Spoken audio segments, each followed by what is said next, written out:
Bienvenue sur notre chaîne. Aujourd'hui, nous allons parler d'un sujet délicat mais essentiel, le sommeil d'un pervers narcissique et comment il l'utilise pour manipuler sa victime. Lorsqu'on est en couple avec un pervers narcissique, il devient rapidement évident que son rythme de sommeil est anormal. Cela perturbe souvent le sommeil de sa victime, nuit après nuit. Mais pourquoi agit-il ainsi? Le pervers narcissique utilise plusieurs méthodes pour manipuler sa proie, y compris en jouant sur le sommeil. Il peut faire croire à sa victime qu'il faut dormir peu, car lui-même ne dort presque pas. Mais en réalité, ce n'est qu'une façade. Dès le milieu de la nuit, entre 1 et 4 heures du matin, le pervers narcissique réveille sa victime. Il entame alors des discussions sérieuses, souvent centrées sur leur couple ou leurs finances. Ces conversations nocturnes ne sont pas anodines, elles sont calculées pour déstabiliser. Ensuite, il commence à poser des questions difficiles, auxquelles il n'y a jamais de bonne réponse. Peu importe ce que dit la victime, ces réponses sont toujours utilisées contre elle, déclenchant une nouvelle dispute. À ce moment-là, la victime commence à se sentir coupable et pense qu'elle doit s'excuser. Le pervers narcissique, profitant de cette culpabilité, exige des excuses. Mais pas seulement. Il cherche aussi à obtenir quelque chose de plus intime, souvent des relations sexuelles. Ces disputes nocturnes plongent la victime dans une spirale d'anxiété. Elle passe la nuit à ressasser les événements, incapable de trouver le sommeil.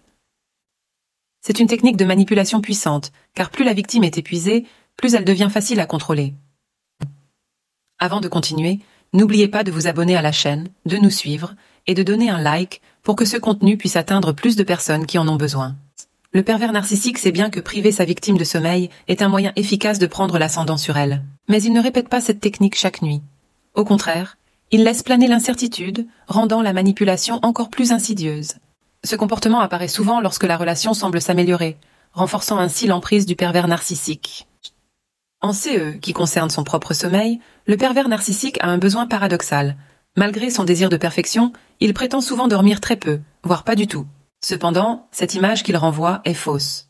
Souvent, il se réveille la nuit pour poster sur les réseaux sociaux, prétendant être actif alors qu'il retourne ensuite se coucher. Tout cela est fait pour manipuler son entourage et renforcer son image de victime ou de personne surmenée. La réalité est tout autre. Le pervers narcissique a un sommeil léger et agité. Il entend tout, même les murmures, et peut bouger constamment pendant son sommeil. Bien qu'il prétende être un être supérieur, son sommeil est loin d'être réparateur. Stressé, anxieux, il ne trouve jamais vraiment de repos. Pour se détendre, il peut consommer de l'alcool, se droguer ou faire du sport, mais ces moyens ne sont que des échappatoires temporaires. En fin de compte, le pervers narcissique reste fidèle à son objectif de domination. Il attaque directement le sommeil de sa victime, la poussant vers la dépression. Beaucoup de victimes pensent à se venger, mais finissent par se culpabiliser, renforçant ainsi le cycle de manipulation. Si vous êtes dans cette situation, il est crucial de chercher de l'aide.